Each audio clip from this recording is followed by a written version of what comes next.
السلام عليكم وأهلا بكم في قناة رامان، والفيديو الثالث من الجانب النفسي لعجلة الحياة المتوازنة. وبدون طول حديث فلنبدأ. لم أعد أطيق العيش مع نفسي.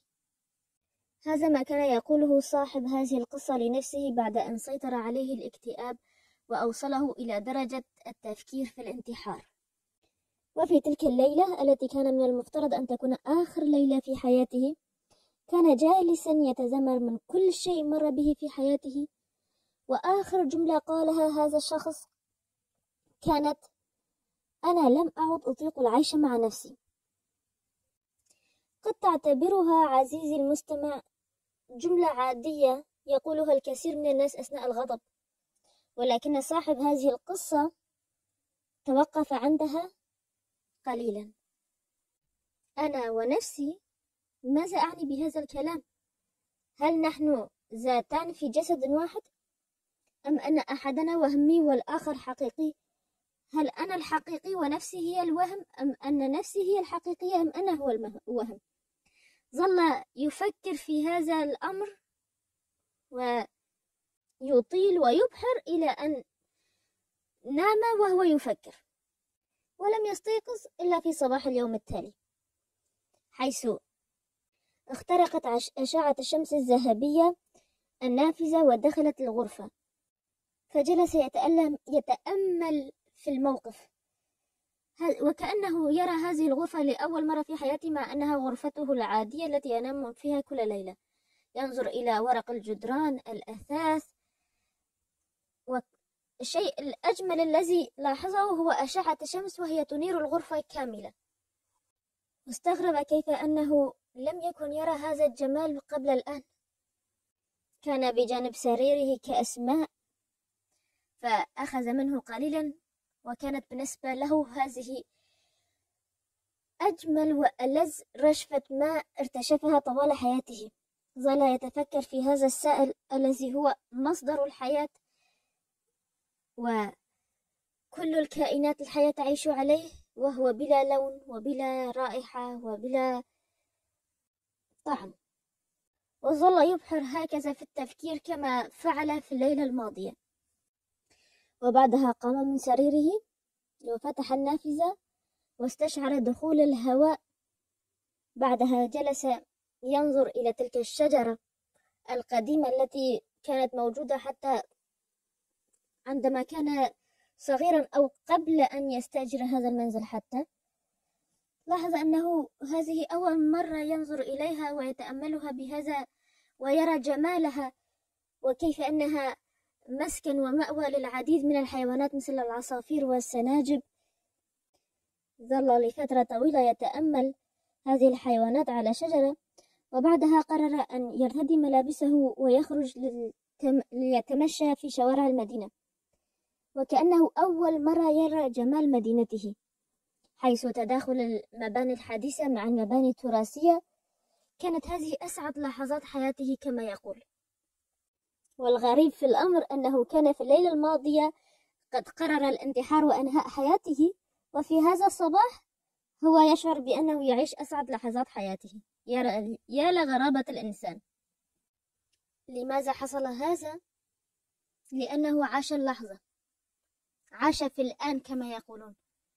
لم يفكر في الماضي وفي مشاكله التي عاشها في الماضي، التي أدت به في النهاية إلى أن يقرر إنهاء حياته في الليلة الماضية. ولم يفكر في المستقبل وما يمكن أن يواجهه من مشاكل إذا ظل في هذه الحياة، بل فكر في اللحظة التي هو موجود فيها. وهذا هو سر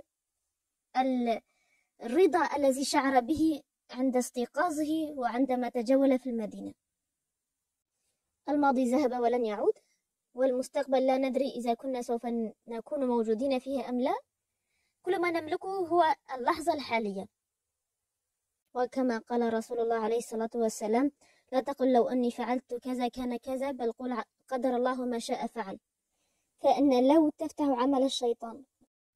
وقال أحد الصالحين والذي هو سفيان الثوري: ليس الزهد في الدنيا بلبس عباء ولا بأكل الخشن، وإنما الزهد في الدنيا قصر الأمل. وهذا ما كان يتحدث عنه الرجل منذ بداية القصة، أن يعيش الإنسان في اللحظة الحالية ولا يفكر لا في الماضي الذي لن يعود ولا في المستقبل الذي ربما لا يكون موجودا فيه في الأصل. وهنا يقول صاحب القصة أن هذا هو سر السعادة الحقيقي، أي التفكير في اللحظة الحالية. ولكن سر السعادة الحقيقي الذي توافق عليه جميع الفلاسفة والمفكرين والصالحين وحتى الأنبياء هو العطاء، أي أن الإنسان يشعر بالسعادة في حالة واحدة فقط، وهي عندما يعطي غيره، عندما يعطي شخصا محتاجا. وقد يعرف بعضكم هذا الكتاب، وهو الذي أخذنا منه بقصة بداية الفيديو، قوة الآن لإيكهارت تول. هذا باختصار كل ما كنت أود قوله عن الجانب النفسي. وإذا كان لديكم أي أسئلة أو استفسارات يمكنكم تركها في التعليقات، ولا تنسوا متابعة انستغرام رامان للمزيد من الفائدة. في بداية السنة القادمة إن شاء الله سوف نقوم بنشر كتاب مسموع. اكتبوا لنا أي اقتراحات إن كنتم تريدون كتابا معينا.